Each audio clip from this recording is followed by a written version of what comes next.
Nana Vrajajana Ranjana Yashoda Nandana Vrajajana Ranjana Yamuna Tira Vanachari Yamuna Tira Vanachari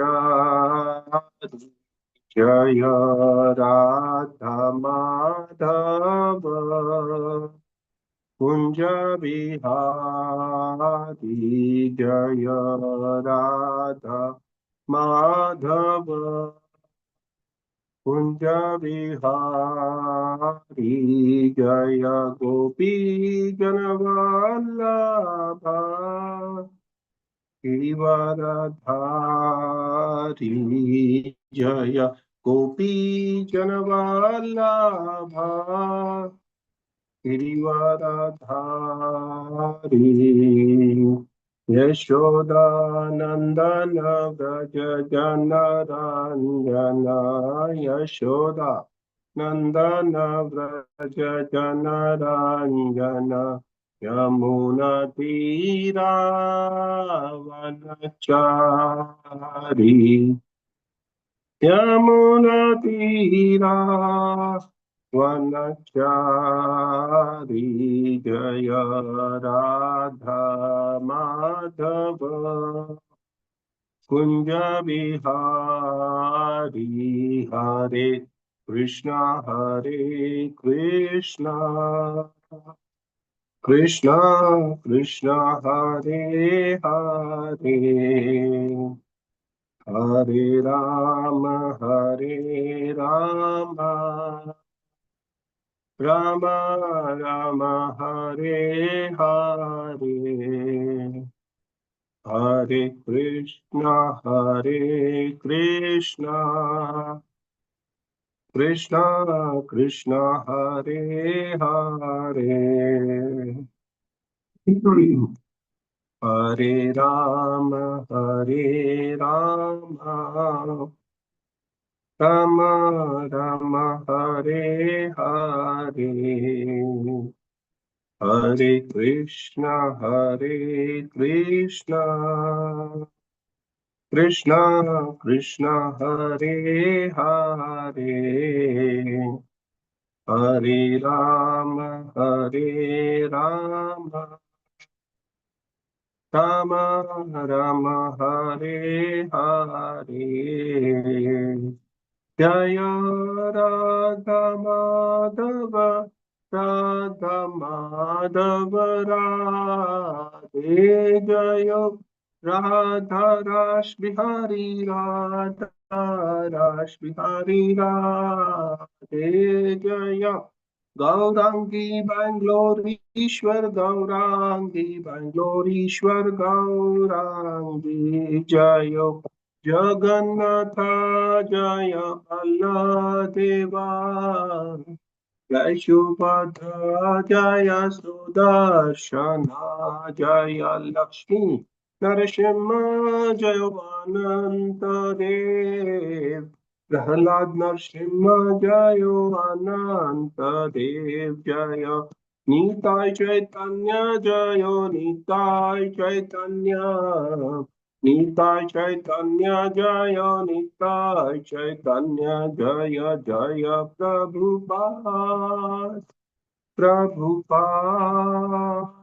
Prabhupada Jaya Jaya Prabhupada Jaya Jai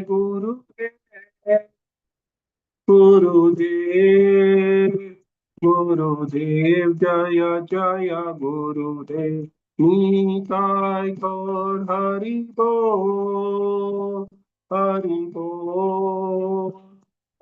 Bol Nitai Gaura Hari Bol हरिनाम संकीर्तन महायज्ञ की जय जय ओम विष्णुपाद परमहंस परिव्रजाचार्य स्तोत्र शत His Divine Grace Abhay Charanaravindha Bhakti Vedanta Swami Srila Prabhupada ki jai. ISKCON Founder Acharya, BBD Founder Acharya, Savior of the whole universe, Jagat Guru Srila Prabhupada ki jai. Jai Om Vishnupad Paramahamsa Parivrajakacarya Stotra Shata. His Divine Grace Srila Bhakti Siddhanta Saraswati Goswami Maharaj Srila Prabhupada ki jai. अनंत कोटि वैष्णव वृंद की जय। नामाचार्य श्री हरदास ठाकुर की जय। जय श्री रूप श्री सनातन भट्ट रघुनाथ श्री जीव गोपाल भट्टदास रघुनाथ छठ गोस्वामी प्रभुगण की जय। प्रेम से कहो श्री कृष्ण चैतन्य प्रभु नित्यानंद श्री अद्वैत गदाधर श्रीवासदि गौर भक्त वृंद की जय। जय श्री श्री राधा कृष्ण चंद्र गोप गोपीनाथ श्याम कुंड राधा कुंड गिरि गोवर्धन की जय। मथुरा वृंदावन धाम की जय। मायापुर नवदीप धाम की जय। श्री क्षेत्र श्री जगन्नाथपुरी धाम की जय। द्वारिका धाम की जय। गंगा माई की जय। जमुना माई की जय। कावेरी माई की जय। भक्ति देव की जय। तुलसी महारानी की जय। समवेत गौर भक्त वृंद की जय। ग्रंथराज श्रीमद भागवतम की जय। हरे कृष्ण महामंत्र की जय। निताय गौर प्रेमानंदे हरि हरि बोल। All glories to the assembled devotees. Hare Krishna. All glories to the assembled devotees. Hare Krishna. All glories to the assembled devotees. Hare Krishna. All glories and glories and glories and glories to Shri Guru and Gauranga. Shri Prabhupada ki jai. Om Namo Bhagavate Vasudevaya. Om Namo Bhagavate Vasudevaya. Om Namo Bhagavate Vasudevaya. नारायणं नमस्कृत्यं नरं चैव नरोत्तमं देवीं सरस्वतीं व्यासं ततो जयमुदीरये। नष्टप्रायेषु भद्रेषु नित्यं भागवतं सेवया भगवती उत्तमश्लोके भक्तिर्भवति नैष्टिकी मूकं करोति वाचालं पङ्गुलङ्गायतिं गिरिं यत्कृपातमहं वन्दे श्रीगुरुदिनतारिणं परमानन्दं माधवं श्रीचैतन्य ईश्वरं। हरि ओम तत्सत्। Hare Krishna.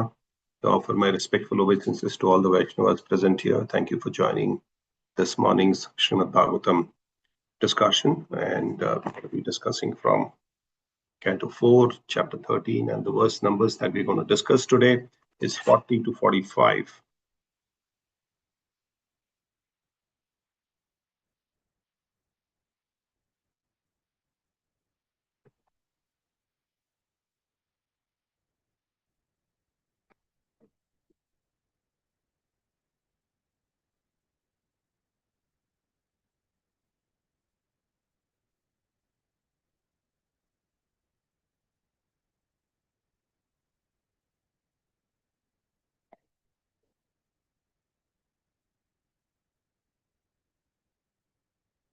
I hope devotees are able to see my screen. So we'll start with the 40th verse, and then we'll go to the next 5 verses as well. Sasarasnam udyamya mrigayurvanagochara hanti asadur mrigandina venoswam iti araujujana sarasanam udyamya mrigayurvanagochara hanti asadhur mrigam dinam venoswa iti arausajana ससरासम उद्यम्य मृगायुर्वनगोचरा हन्ति असाधुर्मृगन्धीना वेनोस्व इति अरासोजना. Word to word translation. That boy of the name Vena. Sarasanam, his bow. Udyamya, taking up. Mrigayu, the hunter. Vanagochara, going to the forest. Hanti, used to kill. Asadho, being very cruel. Mrugan, deer. Dinan, poor. Vena, Vena. Asau, there he is. Iti, thus. Araut, would cry. Jana, all the people. Translation purport by His Divine Grace, A.C. Bhaktivedanta Swami Srila Prabhupada, Jai Srila Prabhupada. Translation. After fixing his bow and arrow, the cruel boy used to go to the forest and unnecessarily kill innocent deer, and as soon as he came, all the people would cry, "Here comes cruel Vena, here comes cruel Vena." Purport by His Divine Grace, A.C. Bhaktivedanta Swami Srila Prabhupada, Jai Srila Prabhupada. Kshatriyas are allowed to hunt in the forest for the purpose of learning the killing art, not to kill animals for eating or any other purpose. The Kshatriya kings were sometimes expected to cut off the head of a culprit in the state. For these reasons, the Kshatriyas were allowed to hunt in the forest because the son of King Anga, Vena, was born out of a bad mother. He was very cruel and he used to go to the forest and unnecessarily kill the animals. All the neighboring inhabitants would be frightened by his presence and they would call, "Here comes Vena, here comes Vena." So, from the beginning of his life, he was a fearful to the citizens. We will continue the other two verses as well. So, they're all very, just give me 1 minute. So they're all very small. There are no purports in most of the verses, but we will continue. We will do the translation and move ahead with it because they are all directly related to each other. The boy was so cruel that while playing with young boys of his age, he would kill them very mercilessly and as if they were animals meant for slaughter. Verse 42. After seeing the cruel and merciless behavior of his son, Vena, King Anga punished himself in different ways to reform him, but was unable to bring him to the path of gentleness. He thus became greatly aggrieved. Text number 43. The king thought to himself, persons who have no son are certainly fortunate. They must have worshipped the Lord in their previous lives so that they would not have to suffer the unbearable unhappiness caused by a bad son. Purport: it is said that a married couple must have a son, otherwise their family life is void. But a son born without good qualities is as good as a blind eye. A blind eye has no use of seeing, but it is simply unbearably painful. The king therefore thought to himself, very unfortunate to have such a bad son. Text number 44. A sinful A sinful son causes a person's reputation to tarnish. His irreligious activities at home cause irreligion and quarrel among everyone, and this creates only endless anxiety. Text number 45. Who, if he is considered an intelligent, would desire such a worthless son? Such a son is nothing but a bond of illusion for the living entity, and he makes one's home miserable. Thus ends the Bhaktivedanta purport to text number 40 to 45, Canto 4 and Chapter 13. Chapter 13 is titled as Descriptions of the Descendants of Dhruva. Om Tat Tatomajnana Timirandasya Jnananjana Shalakaya Chakshururmilitam Yena Tasmai Shri Gurave Namah Shri Chaitanya Manobhistam Stapitam Yena Bhutale Swayam Rupa Kadamayam Dadati Swapadantikam Vandeham Shri Guru Shri Yuta Padakamalam Shri Gurum Vaishnavamscha Shri Rupam Sagrajatam Sahagana Raghunatamitam Tam Sajivam Sadvaitam Savadutam Parijana Saitam Krishna Chaitanya Devam Shri Radha Krishna Padan Sahagana Lalita Shri Vishakamitamscha He Krishna Karuna Sindhu Dinabandhu Jagatpate Gopesha Gopika Kanta Radha Kanta Namostute Tapta Kanchana Gaurangi Radhe Vrindavaneshwari Vrishabhanu Sute Devi Pranamami Hari Priye Vancha Kalpatarobhyascha Kripa Sindhubhya Evacha Patitanam Pavanebhyo Vaishnavebhyo Namo Namah Nama Om Vishnupadaya Krishna Prestaya Bhutale Srimate Bhaktivedanta Swamniti Namine Namaste Saraswati Deve Gauravani Pracharine Nirvishesha Shunyavadi Paschatya Deshatarine Jaya Shri Krishna Chaitanya Prabhu Nityananda Shri Advaita Gadadhar Shivasadi Gaura Bhakta Vrinda Hare Krishna Krishna Krishna Hare Hare Hare Rama Rama Rama Hare Hare. So we welcome all the devotees to this morning session of Srimad Bhagavatam, discussing some of those important verses which describes King Vena. And surprisingly, you would all ask this question that how can such a scrupulous, how can such a bad son be born to a dynasty of Dhruva Maharaj?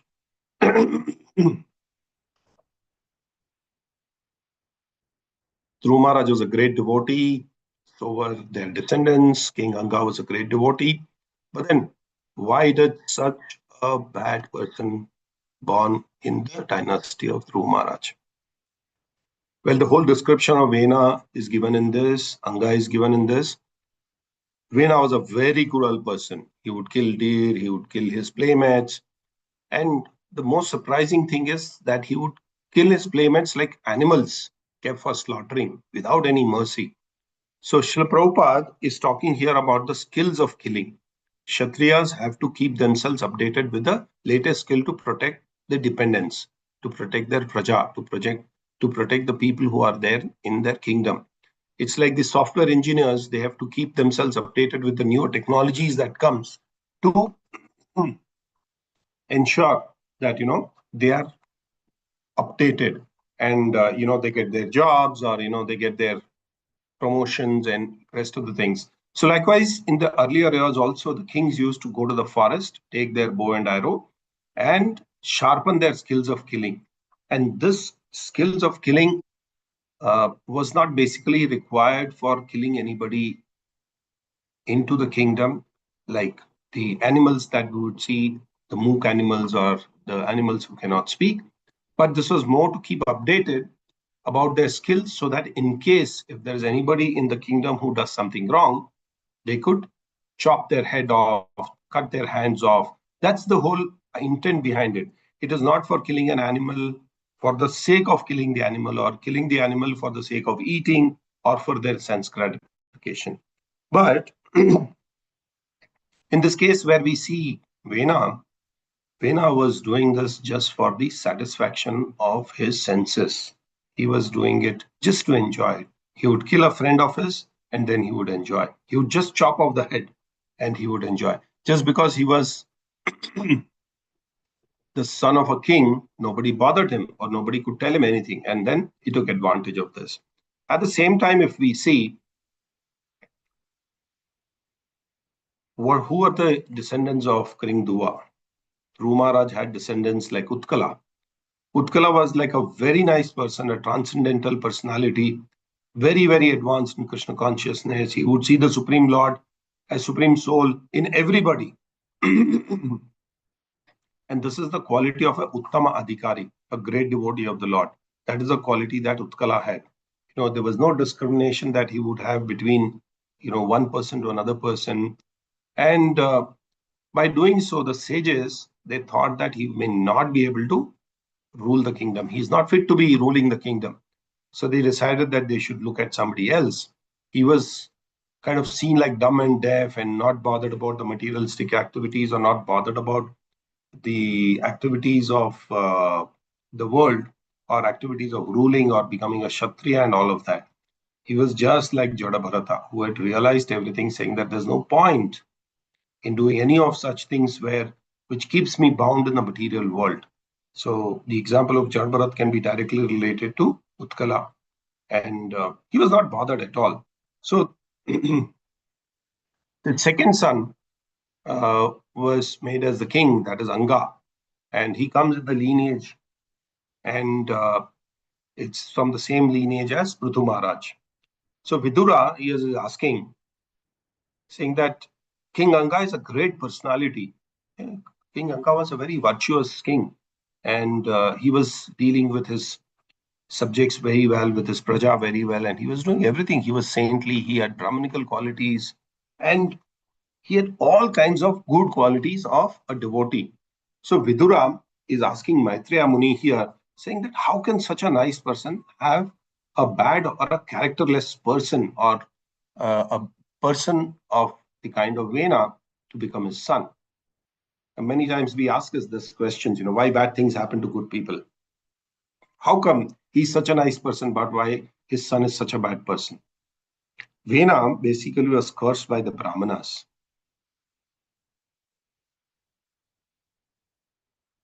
And he had to die at the end. At the end of this chapter, you would see that Vena was over a period of time being cursed very badly by the Brahmanas, and then he died.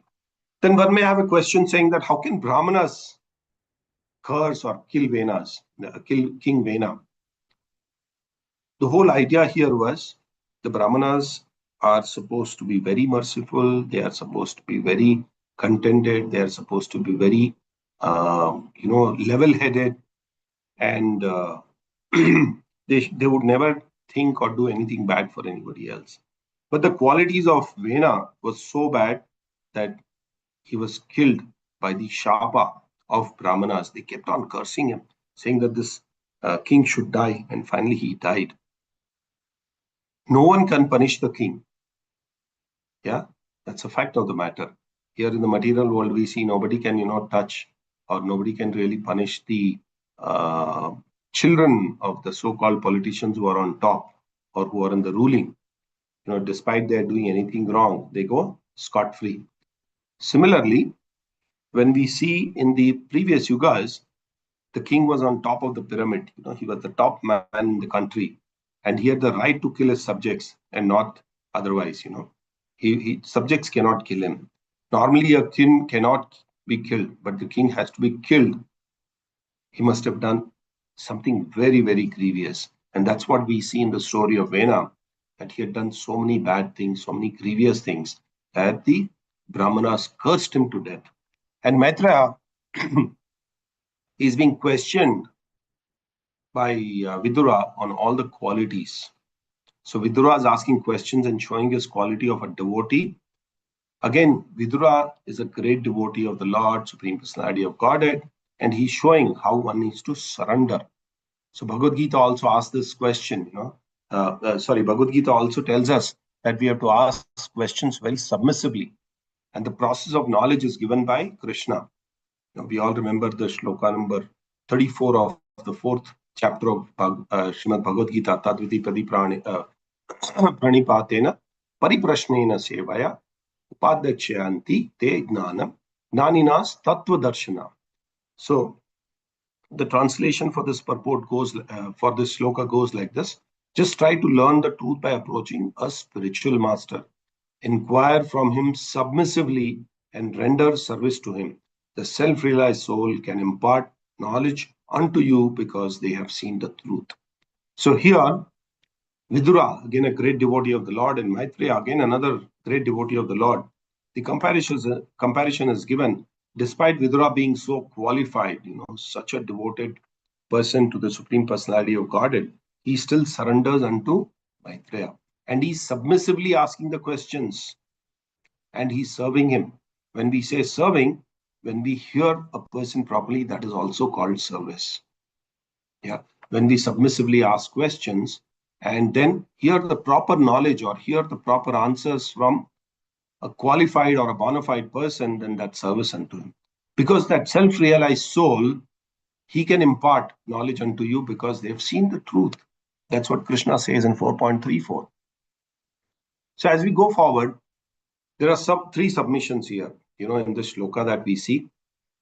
There are three things that we see. One is submission, the second one is inquiry, and the third one is service. A disciple always inquires from a spiritual master, provided the disciple is gentle.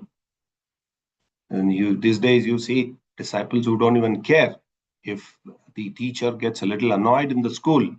The parents come to fight with the teacher. The child himself or herself fights with the teacher in the school. But that's not the parampara that we have seen in the past. A disciple should always inquire from the spiritual master, provided the disciple is gentle. Yeah.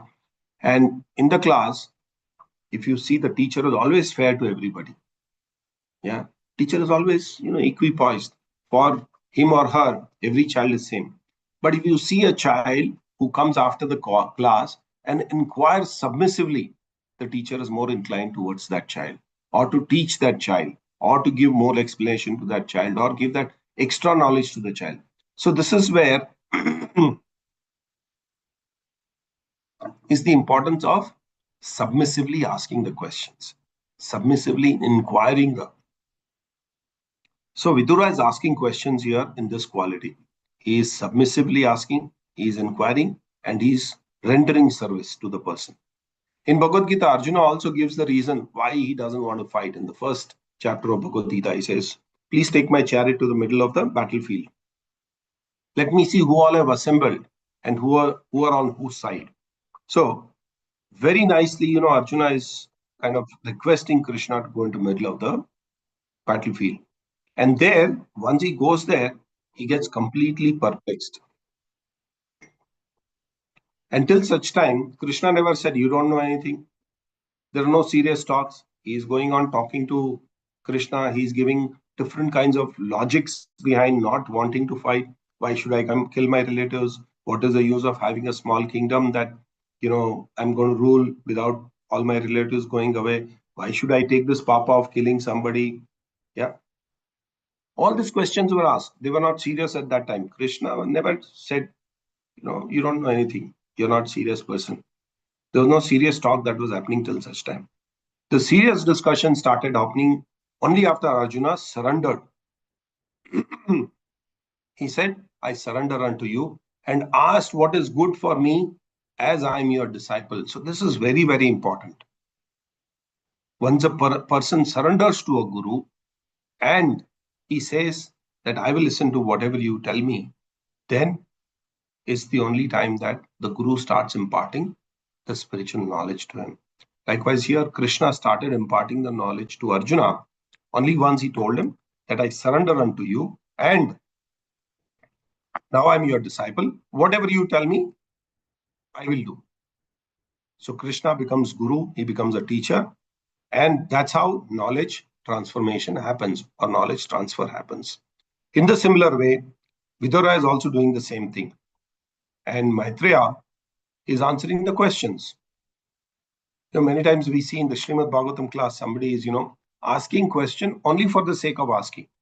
When I mean asking for the sake of asking is, they ask the questions and just walk out of the class. Or they ask the question and they're not interested in hearing the answer. They just wanted everybody to know that, oh, he's good, he's asking questions. He's so knowledgeable. And sometimes we see that devotees ask questions, then they start looking at their mobile phone. We should be ready to accept the answer and follow the instructions. That's the quality of a Vaishnava. That's the quality of a disciple. Yeah. King Ganga wanted a son, and they performed a big yagya. They called all the brahmanas. It was basically an Ashwamedha yagna. And after the Ashwamedha yagna was concluded, okay, just a little before that, many times we see people arguing with us saying that, you are putting the animal in the sacrifice and killing the animal.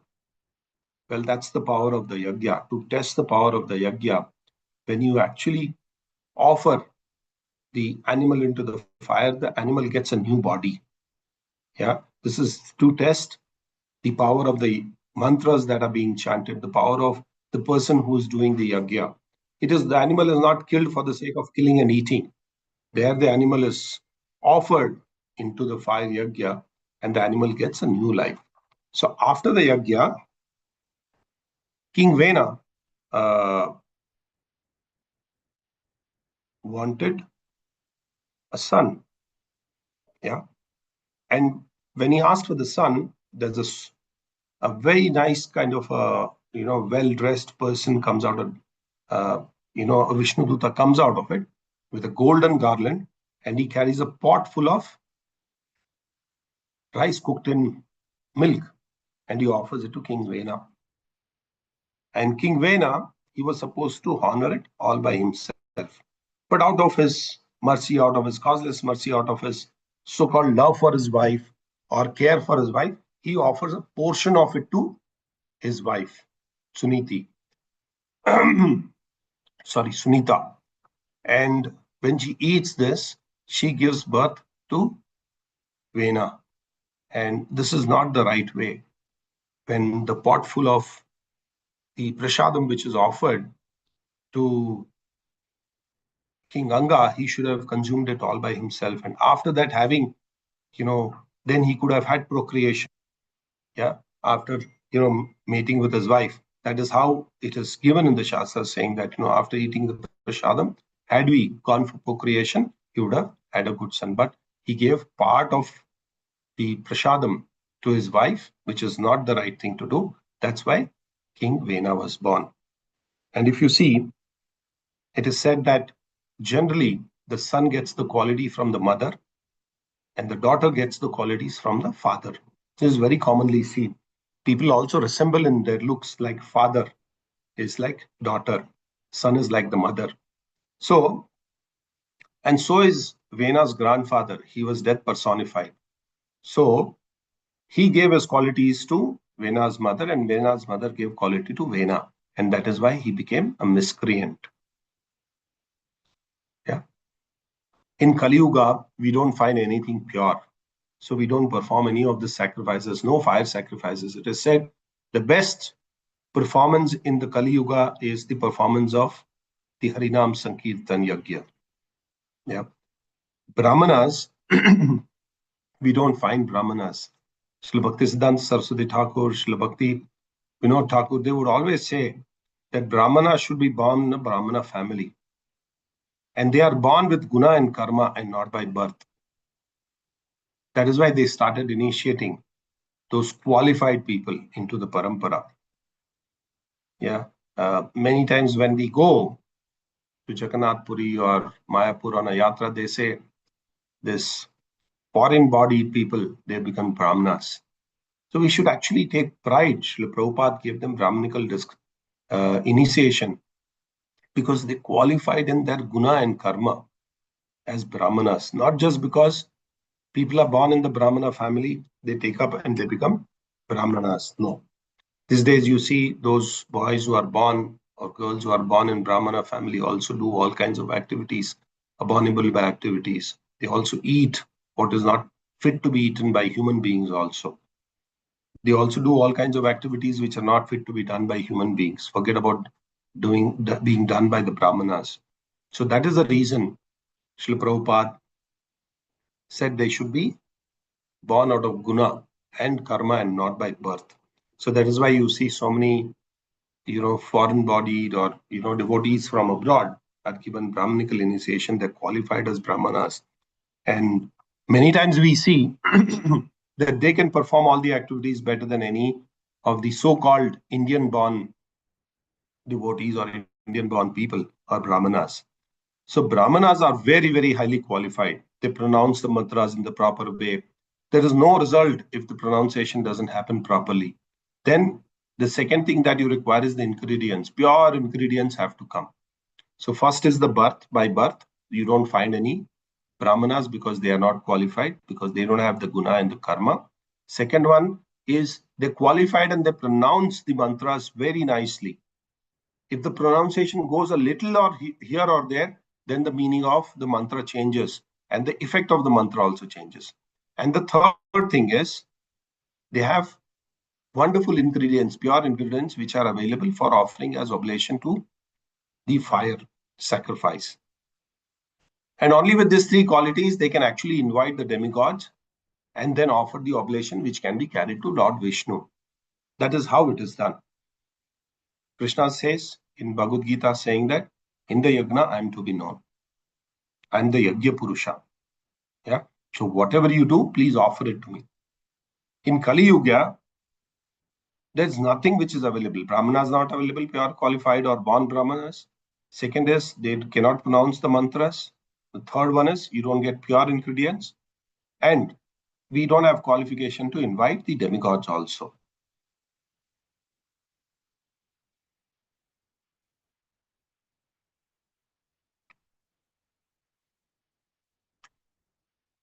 In Kali Yuga, as I earlier said, the best yagna that we can perform is the Sankirtan yagna. And anybody can perform it. There's no qualification required.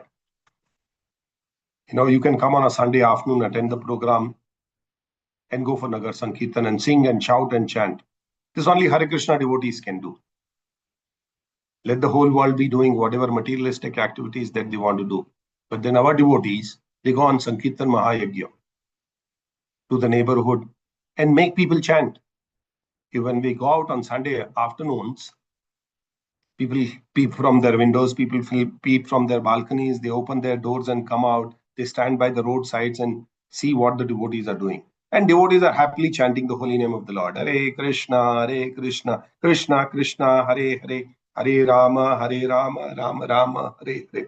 And this is possible only because of the mercy of Lord Chaitanya Mahaprabhu. He says, you are not a Brahmana, you are not a Kshatriya, you are not a Vaishya, you are not a Shudra. You are just a devotee of the Lord. If we see in the previous yugas also,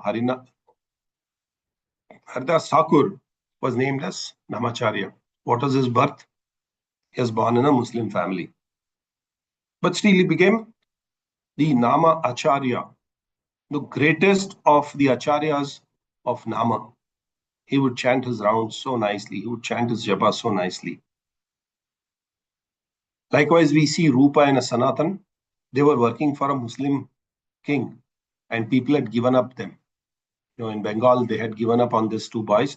They also had Muslim names,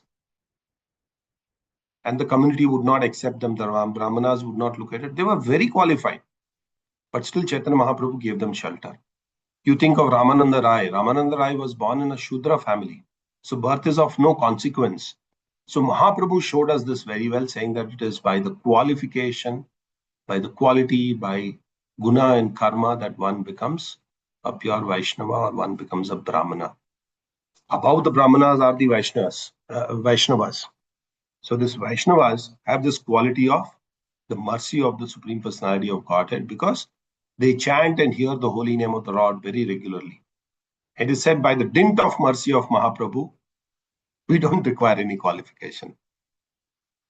You don't require any qualification to become a devotee. The only qualification that you should have is mercy of the Lord and the faith on the Lord. When you have faith towards the Lord, and you follow the instructions of a spiritual master, the mercy of the Lord follows. So you don't need any qualification. A person who has chanted the mantra has done all kinds of yagyas. And that is why in this lifetime he is able to chant the holy name of the Lord.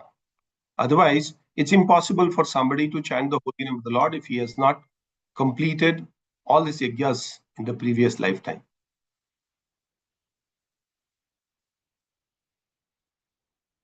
You don't need any samskaras, you don't need anything. The only reason that we need is the chanting of the holy name. Unless we have the mercy of the Lord, nothing can be done. Sankirtan is the only game. Hare Nama, Hare Nama, Hare Nama eva kevalam. Kalau nasteva, nasteva, nasteva katiranyata. In the Kali Yuga, this is the only name, the only thing that devotees can do to get the mercy of the Lord. Yeah, it's a very nice story. You can really look at it. It's just to, make it even more simpler and understanding. And this person in the US called the devotee saying that I want to perform a big yagya. Yeah, I want to do a big sacrifice. So the devotee said, the biggest yagya that you can do is Harinam Sankirtan. Don't worry, the devotees will come to your house, chant the holy name of the Lord, sing kirtan, dance. But he says, no, I want a big yagya. I want a big fire sacrifice. And he calls them because he had just moved into a new big house, a big man. So he said, no, please do it. So the devotees agreed, okay, we will do it. And then we'll continue with the Harinam Sankirtan yagya. So he organizes a big kunda and, they start doing the fire sacrifice into it. And then after some time, this host, he says, very little fire, put more wood fire, put more ghee, put more ingredients. So there should be a thick smoke.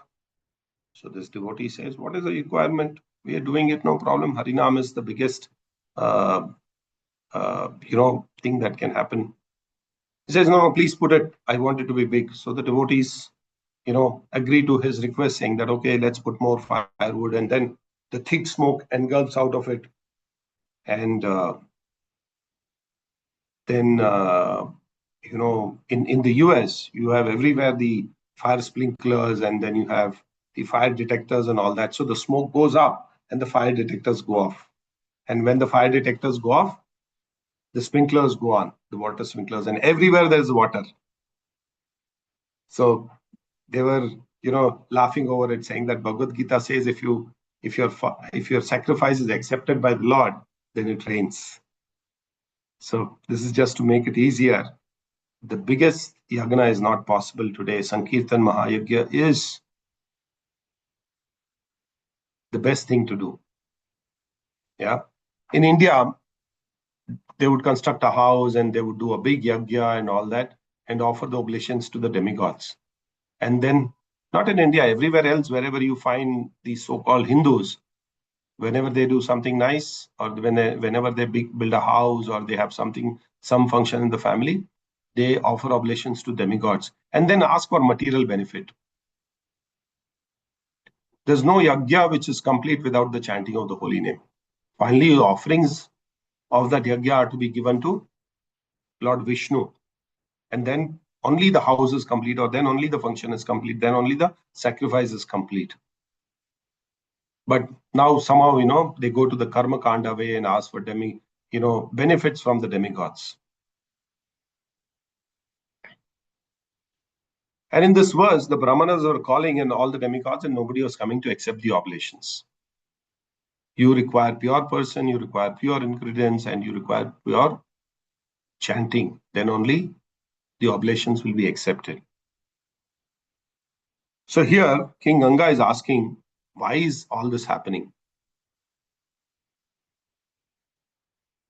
When this fire sacrifice was done, King Ganga, because it was not accepted, he asked this question saying that, why is this happening? So the Brahmana said that in previous life, you've done some offense. And that is the reason your offerings are not being accepted. Now you submit the offerings to Lord Vishnu.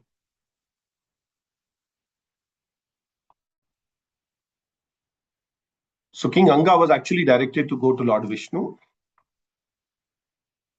And then his fire sacrifice was accepted.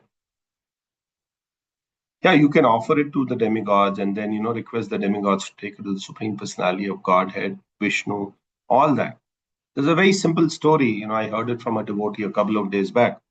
He says there was one kingdom and where the king announced publicly saying that if you have any problem with any of the ministers or if you need any service, problem in the sense, if there's a finance department, if you're not getting your money properly, or if there is a infrastructure department and your roads are not good, or there is a water supply department, you don't get your water properly, the sanitation department, which is not cleaning your sanitary properly, you can reach out, you can write a letter, and then it'll be taken care. So, those who had trouble with some finances, they write to the finance minister through the king. Those who have difficulty with their sanitary, they write to the king through the sanitary department. And one by one, all their needs were met. And, people are thinking the king is very nice and he's doing everything well. There's one very smart person. What he does is, he says, "Oh, king, you've given us everything. Everything is fine.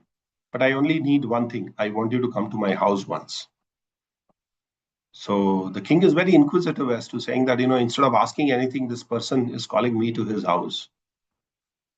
Yeah. So he decides, he tells his ministers saying that I would like to go to this house. So naturally, whenever there's a king who is going, all the ministers will also accompany, all the paraphernalia will also accompany.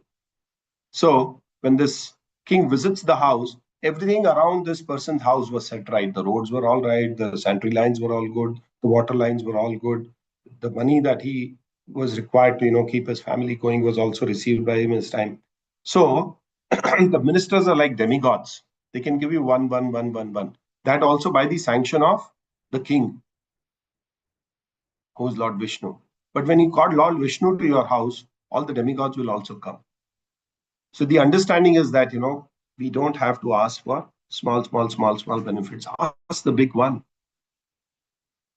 Yeah. So when you ask for Lord Vishnu, everything comes to you. And we've already discussed about the son deriving the qualities from the mother. And then if you see down the lane, there's a partial portion of this came to Prithu Maharaj also. And because the Mahaprasad that was given to, King Anga was eaten by the mother. And that's why Prithu Maharaj came. Anga got a bad son and left his family. That's the plan of the Lord. He decides saying that, what is the point in having a good life by having a bad son? So one night, Anga, without informing anybody, he leaves the palace as he's not able to reform Vena. He tried doing everything. He gave him punishment. He taught him. He gave him advice. Nothing was heard by King Vena. And King Anga decides to go into Vanagochara for more intense and dedicated service to the Supreme Personality of Godhead. As karmis, we also want to have material desires. Krishna will give us whatever we desire, so far as we come close to him and so far that we are eligible for it. Yeah, we see many devotees are very rich, opulent. They've got this because they're eligible for it and they're using it in the service of the Lord. A simple example is from the Ford family. Amrish Prabhu is building such a huge temple for the pleasure of Srila Prabhupada and the deities at Sri Ram Mayapur, the temple of Vedic Planetarium. Yeah. And devotee service is like fire which burns the desire of the ashes. So devotional service, when one takes it up, it actually burns all your desires and turns them into ashes. Because he wants the devotees to come closer to him. Krishna desires that devotees come to me. And the so-called Varna and Ashrama, Brahmana, Kshatriya, Vaishya, Shudra, Brahmachari, Grahastha, Vanaprastha, they've got nothing to do with devotional service. Anybody and everybody can take up to Krishna consciousness very nicely. In the fourth canto, we can see that Daksha performs the sacrifice and says that Lord Shiva should not get a share. And Shiva angrily walks away in pain, saying that, I'm not offered the oblations or this benefits of the sacrifice. And then there is counter argument between Nandishwara and the followers of Bhrigu Muni, and then they curse each other.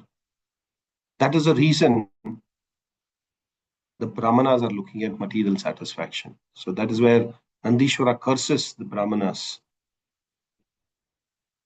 The other way around, the born Brahmanas are not qualified Brahmanas. Only qualified Brahmanas are true Brahmanas. And they have to guide the others in the society. So finally, at the end of the 45th verse that we see that Anga leaves the house and goes to the forest, saying that it's better to live in the forest and focus myself into the dedication and service of the Supreme Personality of Godhead, because that's the ultimate truth. And he was not able to reform his son. So I think we're running short of time, so we will end our session. The learning is basically that Sankirtan Yajna is the biggest Yajna in the material world, or in the Kali Yuga. Nobody should try to do any other fire sacrifice. And fire sacrifice is always for the pleasure of the Supreme Personality of Godhead. He accepts all the oblations that we give it to him, but it should not be done for any material benefit. And King Vena, he was a Durachari, he was not doing things properly.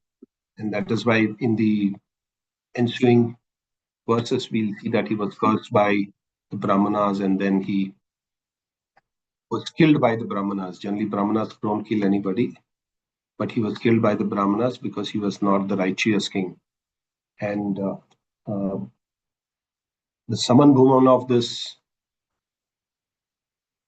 6 shlokas that we discussed today is basically that one needs to serve the Supreme Personality of Godhead, offer everything to him.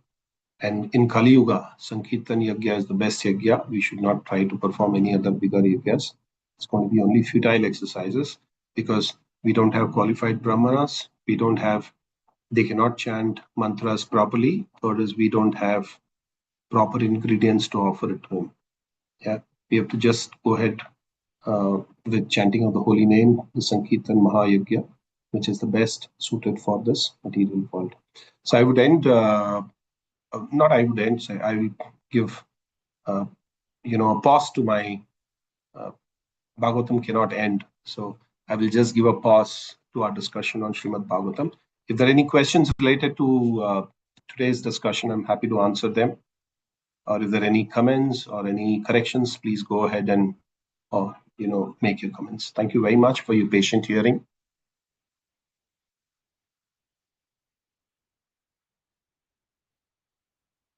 Hare Krishna Prabhu, Danda Pranam Prabhu. Hare Krishna, Godan Prabhu, Dandavats. Thank you. Thanks for a wonderful class. Prabhuji, just I was thinking like King Anga was he had such a Brahminical qualities. Everything was very nice. Still, he had a son like very bad.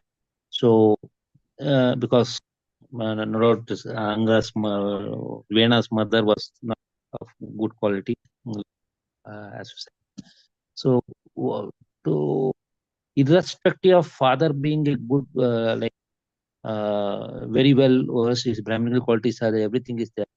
But still, is it due to the is it for the karmic reactions that of King Anga that Vena was born, like, or else how do you understand this, Prabhu? Because parents doesn't, it is like something like parent doesn't hold any good. It all depends on the ancestors, like how grandfather, grandmother is there. It depends. How do you understand this? Please, you can help me. Thank you very much, Prabhu, for a wonderful question. Very, very pertinent question. While I was reading this, I also had a similar question in my mind. And when I was going through it, I understood a little better, and I'll also try and explain it to you. Very rightly, King Vena was born to Anga, and he was not a proper person. The reason was because of Vena's mother, whose father was death personified. So he comes from a parampara, and it is said the son gets the quality of a mother, and the daughter gets the quality of a father. So you will always see that the daughters are like their fathers, and the sons are like their mothers.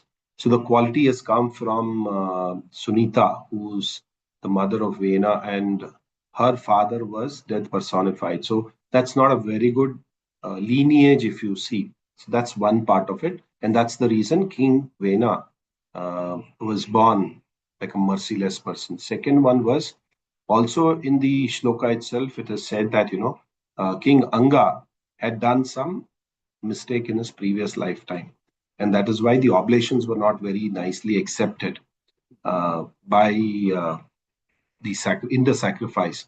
So the Brahmanas requested, saying that now you offer it to Lord Vishnu, because in the past you offered it to demigods, which is not correct. So then he offers it to Lord Vishnu, and he gets the prasad from the representative of Lord Vishnu. Now the prasadam, the right way of looking at it is the process is that he should have eaten all the prasadam himself, but he did something which was not correct. He gave a part of the prasadam to his so-called wife, and that's where all this problem started.